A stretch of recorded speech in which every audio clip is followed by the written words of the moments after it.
Megastar Chiranjeevi గారికి ఈరోజు భారత ప్రభుత్వం పద్మ విభూషణ్గా ఆయన గుర్తించడం మెగా అభిమానులకి అలాగే ఆ అభిమానుల్లో ఒకడైనటువంటి నాకు ఈరోజు పండుగ రోజు.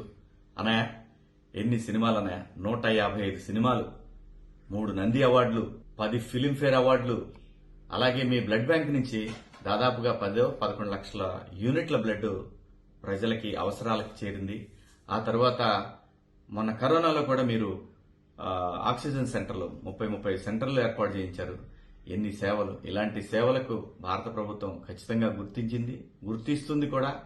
లేకపోతే మీలాంటి వారిని స్ఫూర్తిగా తీసుకుని చాలా మంది సేవా కార్యక్రమాల్లో పాల్గొంటా ఉన్నారు. వాళ్లలో నేను కూడా ఒకడిగా. నాకు స్ఫూర్తి ఏంటంటే, మనము సినిమా ఇండస్ట్రీకి వచ్చిన తర్వాత, మనల్ని ఇంత పెద్దవాళ్ళని చేసిన తర్వాత మనం కూడా సమాజానికి ఎంతో కొంత ఉపయోగపడాలి, సమాజానికి సేవ చేయాలనే ఆలోచన మాలాంటి వాళ్ళకి కూడా వచ్చింది. సో ఇంత పండుగ రోజున మీకు, మీ కుటుంబానికి శుభాకాంక్షలు తెలియజేస్తూ, భారత ప్రభుత్వానికి కృతజ్ఞతలు తెలియజేసుకుంటూ, జై చిరంజీవ.